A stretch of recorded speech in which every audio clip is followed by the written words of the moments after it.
Bom dia, amigos de oração do Go Six. Nós estamos na nossa jornada dos 10 dias de 2024. Ah, todo ano nós temos essa jornada de 10 dias e é uma bênção porque nos ajuda a começar o ano, vamos chamar assim, né? Começar o ano de maneira assim muito mais perto de Deus, muito mais alicerçados espiritualmente, com muito mais força espiritual. E nós vamos para o sexto tema de meditação. Não se esqueçam que estar aqui nesse momento, ouvindo uma meditação baseado no texto que foi sugerido para meditarmos, não é o suficiente. Até vou dizer para você, é até talvez a menor parte do programa dos 10 dias. Você tem que pensar que para ter um grande lucro espiritual, você tem que se envolver emocionalmente com esse assunto dos 10 dias de oração, orando de maneira especial cada dia. Para ajudar, né, o clima de oração desses 10 dias, então, são escolhidos esses temas. E esse tema desse ano vem falando como a gente ser vencedor. Justamente agora que estamos tão perto do retorno de Jesus e que tantas coisas vão acontecer, né? Quando a gente estuda as profecias da Bíblia, a gente sabe quanta coisa vai acontecer. Nós precisamos orar cada dia para nos fortalecer, para enfrentar esses momentos que teremos pela frente.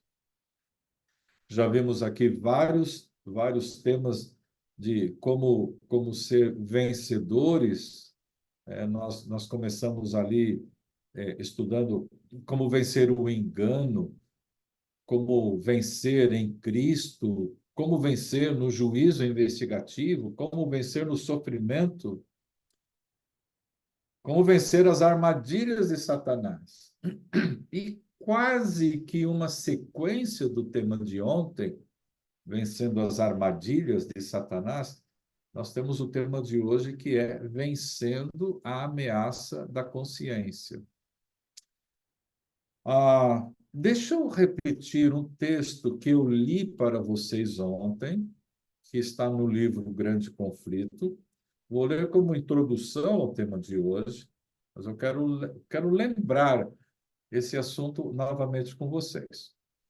Vamos lá, o texto está no livro O Grande Conflito, página 612, que diz assim: servos de Deus, com o rosto iluminado e a resplandecer de santa consagração, apressar-se-ão de um lugar para outro para proclamar a mensagem do céu. Por milhares de vozes em toda a extensão da terra será dada a advertência. Operar-se-ão prodígios, os doentes serão curados, e sinais e maravilhas seguirão os crentes. Satanás também opera com prodígios de mentira, fazendo mesmo descer fogo do céu à vista dos homens. Assim, os habitantes da terra serão levados a decidir-se. Então, ontem eu enfatizei que uma das armadilhas de Satanás, uma delas, é fazer grandes sinais e maravilhas, e com esses sinais e maravilhas, até curas de enfermos, né?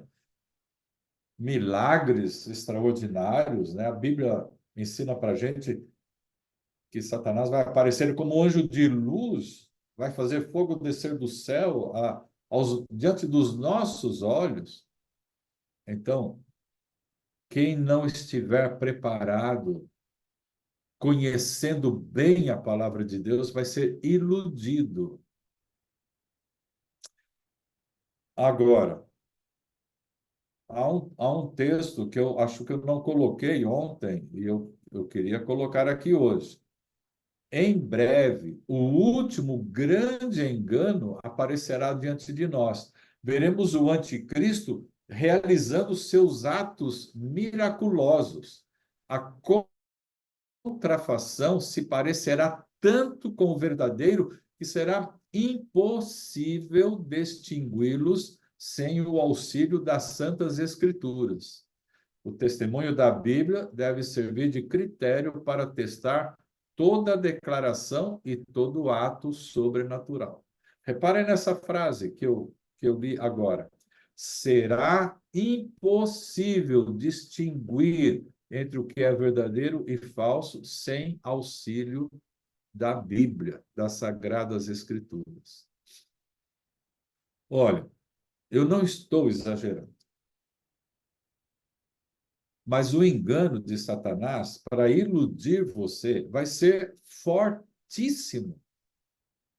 Não se esqueça que ele é um ser espiritual, ele faz coisas que nenhum ser humano faz. Ele é um ser espiritual. O texto mencionado, que está numa meditação matinal antiga, né, que nós lemos, chamado Maranata, diz assim: o que ele vai fazer para enganar as pessoas será tão forte que será impossível distinguir entre o que é verdadeiro e falso sem o auxílio da Bíblia. Por isso, meus amigos, eu volto a repetir uma frase de ontem que eu repeti e repeti, né? E vou repetir hoje. Você precisa estudar e ler a Bíblia todos os dias. Não é uma vez por semana, nem 3 vezes por semana. Tem que ser todos os dias. Porque, se não for assim, quando Satanás fizer aqueles milagres extraordinários que ele vai fazer, você vai acreditar. Não adianta dizer assim, não, nessa eu não caio. Cai. Você vai cair se você não tem o hábito diário de oração e estudo da Bíblia. O estudo que você pega a Bíblia e abre e lê. Não serve videozinho de internet. Peguei pesado, né? Mas é a verdade. Não serve. Você tem que abrir a palavra de Deus e por 15, 20 ou 30 minutos ler a palavra de Deus. Orar antes, orar depois e ler a palavra de Deus. É a única maneira que existe para você ter segurança de não ser iludido pelas artimanhas de Satanás, tá? Por favor. Vou falar uma frase que eu não falo normalmente, eu vou falar agora, né? Pelo amor de Deus, não fique nos videozinhos de internet. Pode assisti-los, pode escolher os melhores, mas aquilo não substitui a sua leitura pessoal da Bíblia, tá? Não substitui. Há algo que acontece quando você lê a Bíblia, que não acontece quando você fica ouvindo esses vídeos aí. Quando você separa um momento do dia e se senta na sua sala, ou no seu quarto, ou no lugar da sua casa que dá para fazer isso. Eu até conheci pessoas que saíam com o carro, porque em casa não dava para fazer, era muita gente, muita criança, gente saindo para o trabalho, saía com o carro, parava num lugar seguro, abria a Bíblia e lia ali por uns 20, 30 minutos, aí ia para o trabalho. Seja lá o que você fizer, não dispense ler a Bíblia.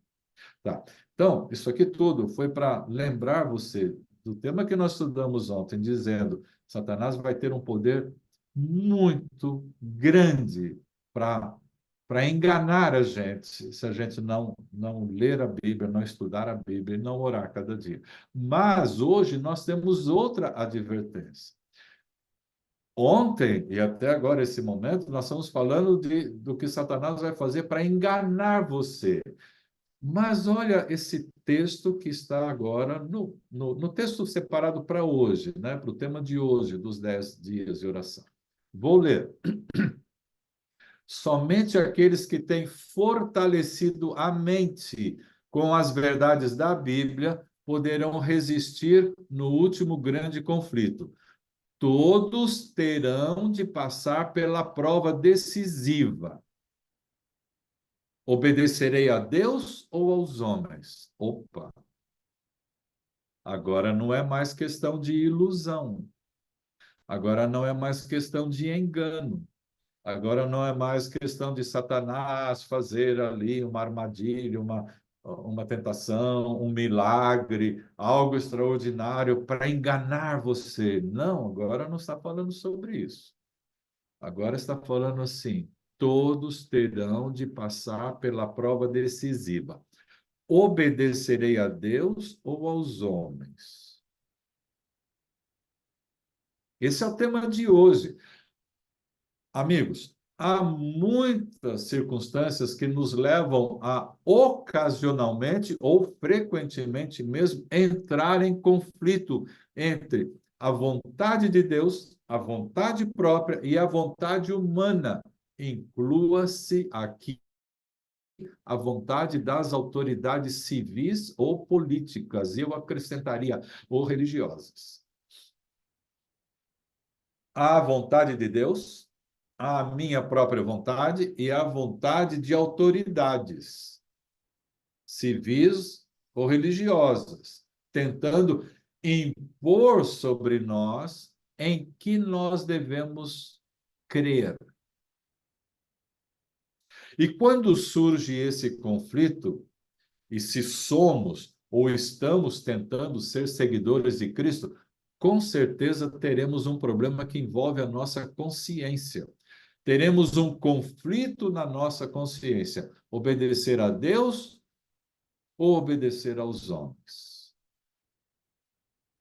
Eu não sei se você já passou por isso alguma vez. Eu passei por isso algumas vezes, mas não foi algo que colocava em risco a minha liberdade. Colocou em risco minha carreira, que eu havia escolhido antes de ser pastor, né? Eu sonhava ser engenheiro mecânico, entrei na faculdade de engenharia mecânica. Eu tinha grandes planos, assim, seculares para a minha vida. E por causa de guardar o sábado, um dos mandamentos, né, de Deus é guardar o sábado. E o primeiro ano eu tive que fazer em 2 anos, e no segundo ano ainda havia matérias que só caíam no sábado, e eu não pude fazer também no segundo ano, e a coisa foi se estendendo. Eu verifiquei que talvez aquela faculdade de 4 anos tomaria 10 anos da minha vida. Eu fui falando muito com Deus sobre isso. E eu perdi a oportunidade. Coloco perdi entre aspas, sabe por quê? Porque Deus tinha outros planos para a minha vida, que eu não sabia. Mas eu achava naquele momento que eu estava perdendo a grande oportunidade da minha vida, o grande sonho que eu tinha, né, idealizado para o meu futuro. Eu sempre gostei dessa área de mecânica. Eu fiz curso de mecânica no Senai, aquele curso profissionalizante. Trabalhava na Embraer, fábrica de aviões lá em São José dos Campos, e meu sonho, então, vou me formar em engenharia mecânica e vou trabalhar no projeto da fábrica de aviões. Era um sonho bonito, né? Deus tinha outros planos que depois, né, foi revelado para mim, eu não sabia. Então, eu fazia o meu melhor, de sonhar do melhor jeito que eu pudesse. Perdi esses sonhos por causa de guardar o sábado. Mas antes de ver o sonho totalmente perdido, Deus chamou para outra coisa, até como conforto para mim, né? Você perde sonhos, perde oportunidade de realizar sonhos quando você decide seguir a Deus. Mas a lição desse dia de hoje, né? A meditação do dia de hoje é complicado. A meditação do dia de hoje está falando que, por conflitos com a consciência entre a vontade de Deus e a vontade dos homens, você pode até correr risco de segurança pessoal, risco de vida, ou risco de morte, dizendo de uma maneira melhor, né? Eu vou dar um exemplo, talvez o mais clássico exemplo de todos sobre essa questão, né? Eu já mencionei a minha experiência com respeito à guarda do sábado, mas agora eu vou entrar aqui num ponto um pouco mais detalhado sobre isso. É só um exemplo. Há muitos outros, há muitas outras situações em que você pode ter um conflito de consciência quando chega na questão entre escolher entre Deus, a lei de Deus e a lei dos homens, a vontade de Deus, a vontade dos homens. A orientação de Deus, a orientação das autoridades de então, né? O que Deus diz versus o que o homem ou as leis das autoridades humanas dizem. Como eu disse, é só um exemplo, tá? Vamos lá. Na Bíblia, em Êxodo, capítulo 20, versos 9 e 10, nós lemos assim: Lembra-te do dia do sábado para santificá-lo. Trabalharás 6 dias, neles farás todos os teus trabalhos, mas o sétimo dia é o sábado dedicado ao Senhor teu Deus. Nesse dia não farás trabalho algum, nem tu, nem teus filhos, nem filhas, nem os teus servos ou servas, nem os teus animais, nem os estrangeiros que morarem em tuas cidades. Pois em 6 dias o Senhor fez os céus e a terra e o mar e tudo que neles existe, mas no sétimo dia descansou. Portanto, o Senhor abençoou o dia sétimo e o santificou. Onde está isso? Na Bíblia. Em que lugar? Em Êxodo, capítulo 20. Como é chamado os versos aí de Êxodo, capítulo 20? Os 10 mandamentos. E esse é o quarto mandamento. O que Deus diz? Lembra-te do dia do sábado para santificar. O que o homem diz com respeito a isso? Bom, eu precisaria aqui de umas 4 horas para falar tudo que eu já juntei sobre leis humanas a respeito da guardar ou não o sábado, né? Mas eu separei só 2, tá?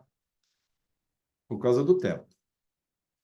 O que o homem diz com respeito a guardar o sábado? Primeiro, o braço político, a força política. No dia 7 de março do ano 321 depois de Cristo, o imperador Constantino, a força política ou o poder civil, vamos chamar assim, né? Apesar que o Império Romano era quase um governo militar, né? Mas tinha lá o Senado, tinha lá o pessoal, mas tinha o imperador. O imperador Constantino proclamou o domingo como dia de descanso. O que é que Deus havia dito? Na Bíblia, em Êxodo 20, diz: Lembra-te do dia do sábado para santificá-lo. O que é que o imperador romano, em 321 depois de Cristo, fez? Proclamou o domingo como dia de descanso. Então, quem foi que disse que o sábado é para ser observado? Deus. Quem foi que disse que o domingo é o dia de descanso? O imperador Constantino. Quem é que você vai obedecer? Deus ou o homem? Ah, tem mais um ponto aqui que eu quero compartilhar com vocês. Eu tenho um livrinho que eu comprei há muitos anos num dos sebos aqui da cidade de São Paulo. Sabe o que é sebo, né? Aquele livro, aquela livraria de livros usados, livros antigos. Eu era um rato de sebos, né? Eu gostava de ir naquelas lojas que tinha lá pelo centro, perto da Liberdade, ali, perto da Praça da Sé, lojas de livros usados. Eu ficava lá, especialmente na prateleira que tinha que ver com assuntos religiosos. Um dia eu achei lá um, uma, um pequeno livrinho chamado Manual de Catequese Teórica e Prática. Eu não combinei com o pastor Anderson, eu não sei nem como eu vou compartilhar compartilhar aqui, mas espera aí, um pouquinho só, porque tem um... Achei aqui. Tá, vou tentar colocar aqui para vocês. Só, pastor, me ajude aí para dizer se a imagem entrou ou não, tá bem? Entrou, pastor. Manual Entrou. de Catequese Tá. Teórica e Prática. Manual de Catequese Teórica e Prática. Eu vou tentar deixar até melhor isso aqui. Vamos ver aqui. Clica ali e ele abre. Isso. Volta. Tá aparecendo aí? Tá aparecendo aqui. Tá aparecendo só o manual, só a capa dele. Isso. Tá. Eu vou passar para aquela página da abertura. Essa seta vermelha está dizendo aí que havia uma autorização para imprimir esse manual de catequese, ok? As publicações da Igreja Católica, elas precisam, para serem oficiais, precisam de uma autorização. É dada pelo Papa, mas ela é feita nas regiões pelos seus representantes. Então, aqui você vê que esse manual de catequese, o Manuel está me perseguindo aqui, estou repetindo toda hora, né? O manual de catequese foi impresso com autorização das autoridades da Igreja Católica. Eu vou pular aqui uma porção de páginas e vou para a lição 33 desse manual, que trata do terceiro mandamento. Lá é o terceiro, nesse livrinho é o terceiro. Na Bíblia, o mandamento que trata do dia de guarda é o quarto. Mas há uma razão, porque na Igreja Católica o mandamento do dia de guarda é o terceiro. Hoje não é o dia de falar sobre isso. Um dia a gente pode falar sobre isso aqui. Dá para ler aí para alguns? De qualquer forma, eu vou ler, porque quem não puder ler na tela vai ouvir. O terceiro mandamento: que devemos fazer nos domingos e dias santos de guarda? Todos os dias pertencem ao Senhor, nós devemos servir a Deus todos os dias, mas o próprio Deus reservou um dia especialmente para cuidarmos do culto divino, do nosso bem-estar espiritual e corporal. Esse dia no Antigo Testamento era o sábado. Você está vendo uma flechinha amarela aí? Então, eu risquei. Mas a igreja o mudou para o domingo. Isso está escrito na literatura da Igreja Católica. A catequese ensina isso. Quem mudou para o domingo foi a Igreja Católica. E aí, nas linhas seguintes, diz: motivo. Foi no domingo que Deus Pai deu início à criação do mundo, que Deus Filho ressuscitou dos mortos e que Deus Espírito Santo desceu sobre os apóstolos. Por causa disso, eles dizem, então agora a igreja mudou do sábado para o domingo. A próxima página aqui, eu grifei e deixei aqui em vermelho essa frase, mas a igreja o mudou para o domingo. Então, a Igreja Católica diz claramente: o dia de guarda é o sábado. No Antigo Testamento era o sábado, mas a igreja mudou para o domingo. Então, agora eu vou tentar voltar aqui, deixa eu ver. Faz tempo que eu não uso mais as coisas ficam. Vão, tá aqui, já achei. Sair daqui primeiro. Só um minutinho, gente. O senhor quer sair, pastor?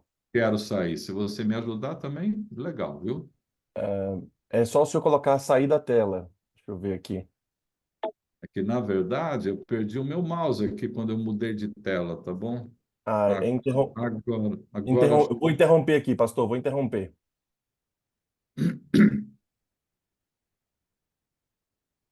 Tenta interromper o compartilhamento, pastor, aí. pronto. Pronto. A gente esquece das coisas. Bom, vamos lá. Então, recordando aqui com vocês. Tá, eu tô aí na tela? Tô, né? Tá. há um braço político que mudou o dia de guarda do sábado para o domingo, o imperador Constantino. E há um braço, olha só, há um braço religioso que também mudou o dia de guarda para o domingo. A igreja mudou o dia de guarda para o domingo. Percebem esse assunto aqui, queridos amigos? Mas, sendo o Constantino, braço político, ou sendo as autoridades religiosas da Igreja Católica, quem foi que mudou? Deus ou os homens? Essa é a pergunta. Quem mudou o dia de guarda do sábado para o domingo? Deus ou os homens? Conseguiu responder aí para você? Foram os homens. Eu disse que era só um exemplo. Já houve e haverá outros pontos de conflito entre a lei de Deus e as leis humanas, seculares ou religiosas. Não é só sobre o dia de guarda, mas eu usei esse do dia de guarda aqui para ilustrar o ponto.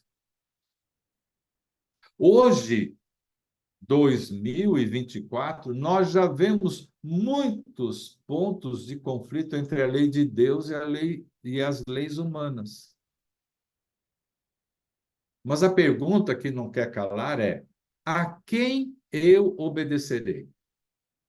Deus diz uma coisa, ordena uma coisa, pede uma coisa. A autoridade humana, ou política, ou religiosa, diz outra coisa, ordena outra coisa, pede outra coisa.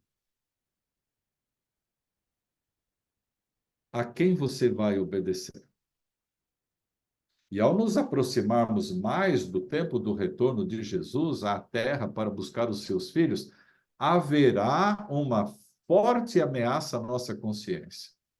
Nos dias finais da história desse mundo, as profecias indicam que haverá uma forte ameaça à consciência dos seguidores do Senhor Jesus. Nos dias finais da história desse mundo, haverá uma ameaça à consciência. O livro do Apocalipse trata de questões que envolvem os tempos finais da história desse mundo antes do retorno do Senhor Jesus. Particularmente, o capítulo 12 e 13 do Apocalipse trata de poderes que se aliarão para forçar uma perseguição contra as pessoas que decidirem obedecer a Deus e aos seus mandamentos. No capítulo 12 e 13, há a descrição de poderes espirituais, civis e religiosos. Nos capítulos 12 e 13, se você ler ali esses dois capítulos, você vai ver o dragão, que simboliza Satanás, a besta que surge do mar, que é um poder religioso poderosíssimo, que por milênios, né, pelo menos quase 2 milênios, tem dominado o pensamento religioso no mundo. A besta que surge da terra, que é um poder apostatado que dá apoio, a besta que surge do mar, um poder político que apoia um poder religioso. Você encontra essas descrições ali no capítulo 12 e 13. Poderes espirituais, civis ou religiosos que mandam fazer coisas diferentes do que Deus manda fazer. Não acredita? Quer ver isso? Eu vou ler 4 versos de Apocalipse, capítulo 12 e 13. Primeiro, capítulo 12, verso 17. O dragão irou-se contra a mulher e saiu para guerrear contra o restante da descendência da mulher, os que obedecem aos mandamentos de Deus e se mantêm fiéis ao testemunho de Jesus. Olha, o dragão foi guerrear contra os que obedecem os mandamentos de Deus. No capítulo 13, no verso 7, a besta que surge do mar, que é um poder religioso fortíssimo, ou talvez o poder religioso mais forte que existe hoje no mundo, verso 7 diz: Foi-lhe dado poder para guerrear contra os santos. Uau! poder religioso que guerreia contra os santos. A besta que surge da terra, está no verso 15 de Apocalipse 13, foi-lhe dado poder para dar fôlego à imagem da besta, de modo que ela podia falar e fazer que fossem mortos todos os que se recusassem a adorar a imagem da besta. Essa frase, adorar a imagem, remete a gente lá para quase 600 anos antes de Cristo, lá no reino da Babilônia, na planície de Dura, quando 3 jovens hebreus se recusaram a se ajoelhar diante da imagem erguida por Nabucodonosor, e por causa disso eles foram jogados na fornalha de fogo. Recusaram-se a adorar. É uma coincidência de nomenclatura, tá? Eu acho que existe mais do que coincidência, mas eu não quero polemizar nesse momento. Mas a palavra usada aqui em Apocalipse 13, 15 é imagem. E lá no livro do profeta Daniel, falando de um episódio quase 600 anos antes de Cristo, fala de imagem. E fala de recusa em adorar a imagem. Provoca o pensamento da gente isso. Não dá para achar que é uma coincidência. Não dá. Tá? Tem alguma coisa a ver. Aí você chega no capítulo 13, versos 16 e 17, e lê assim: Também obrigou todos, pequenos e grandes, ricos e pobres, livres e escravos, a receberem certa marca na mão direita ou na testa, para que ninguém pudesse comprar nem vender, a não ser quem tivesse a marca, que é o nome da besta ou o número do seu nome. Uma frase sobre essa marca. Os estudiosos, a maioria deles, do Apocalipse, nesse verso diz o seguinte: a marca na mão é sinal da obrigatoriedade de obedecer à besta. E a marca na testa é sinal de que a pessoa decidiu obedecer à besta por sua própria conta. Mas a marca na mão é que impressiona. Então, haverá uma obrigatoriedade de seguir o que a besta fala. Esse poder religioso, poderoso. O resumo de tudo é: há mandamentos dados por Deus, há ordens e leis feitas pelos homens, pelas autoridades desse mundo, autoridades civis ou políticas ou religiosas ou militares. Há conflito entre esses mandamentos de Deus com essas ordens, e haverá uma ameaça à segurança e à vida daqueles que decidirem obedecer a Deus. A grande questão é: a quem eu obedecerei? Diante de quem me ajoelharei? A quem eu honrarei ou adorarei? Só mais um pensamento, uma palavra a mais sobre um desses conflitos, o dia de guarda.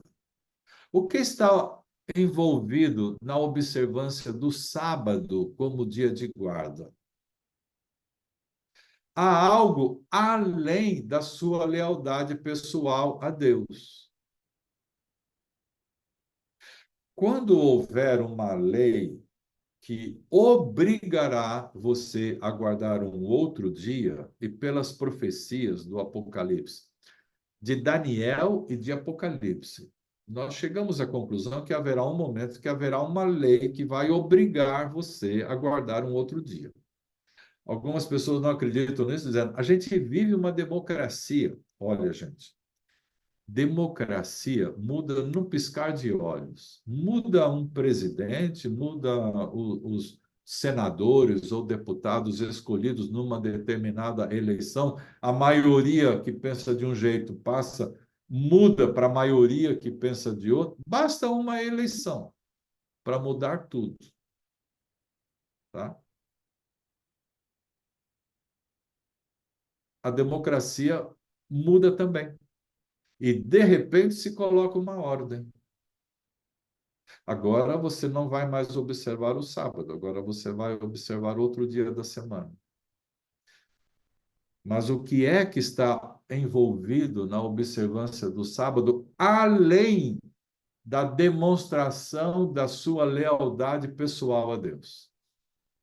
Pensa no seguinte: nós somos embaixadores de Deus nesse mundo. Um embaixador representa o seu país e representa a autoridade maior desse país. Nós representamos a Deus como seus embaixadores aqui nessa terra. Quando eu obedeço os mandamentos de Deus, eu o represento diante de todos aqueles que estão me observando. Então, observar o sábado como dia de guarda vai muito além da minha lealdade pessoal a Deus. Observar o sábado me torna um pregador, me torna uma testemunha da vontade de Deus para aqueles que estão ao meu redor e, por extensão, para o mundo todo. O que eu estou querendo dizer é: se você decide ser leal a Deus e seguir os seus requisitos, você já fez uma grande coisa na sua vida pessoal e espiritual. Mas isso vai além. Mesmo sem ter essa intenção, você se tornou uma testemunha poderosa do Senhor Jesus quando começou a obedecê-lo. Só por ser fiel a Jesus, você se tornou um pregador, sem pregar nenhum sermão. Só ser fiel a Cristo, você se tornou um sermão vivo, uma testemunha atuante. O Senhor Jesus terá pessoas nesse mundo que, pela sua vida de fé e de obediência, estarão dizendo: o Senhor Jesus é o meu Senhor, o Senhor da minha vida. Eu obedeço os mandamentos de Jesus, não os mandamentos de homens. Hoje você aprendeu que se você não guardar o sábado e guardar qualquer outro dia da semana, você está obedecendo mandamentos de homens. Sua consciência pode ser ameaçada. Sua segurança física pode ser ameaçada. Sua liberdade para comprar e vender, como diz o Apocalipse, pode ser retirada de você. Mas eu quero terminar com aquela cereja em cima do bolo, lembra? Embora eu não gosto tanto daquela cereja assim, eu gosto mais do recheio do bolo, né? Mas é uma frase que se usa por aí para falar, né? Sabe qual é a cereja do bolo de hoje? Eu vou ler no Apocalipse, capítulo 7, versos 9 e 10. Diz assim: Depois disso, olhei e diante de mim estava uma grande multidão que ninguém podia contar, de todas as nações, tribos, povos e línguas, em pé diante do trono do Cordeiro, com vestes brancas, segurando palmas nas mãos, e diziam: a salvação pertence ao nosso Deus, que se assenta no trono e pertence ao Cordeiro. Talvez você perca o sonho acadêmico que você tem por causa de ser leal a Deus. Talvez você perca o emprego dos seus sonhos porque decidiu ser leal a Deus e guardar os mandamentos de Deus. Talvez você perca coisas valiosíssimas aqui nesse mundo para você por ser leal a Deus. Mas João teve uma visão em que ele vê uma grande multidão diante do Cordeiro, diante do nosso Deus e do Cordeiro, com vestes brancas segurando palmas e clamando: a salvação pertence ao nosso Deus. Talvez você tenha lutas aqui. Talvez sua consciência seja ameaçada aqui. Talvez você passe até perigos físicos por guardar os mandamentos de Deus. Mas João viu você lá no céu, diante do nosso Deus Pai, diante do Cordeiro, ambos no seu trono, e essa multidão louvando a Deus, o Pai, louvando ao Senhor Jesus Cristo. estavam lá, salvos, para viver a vida eterna com Cristo. Haverá uma multidão de vitoriosos.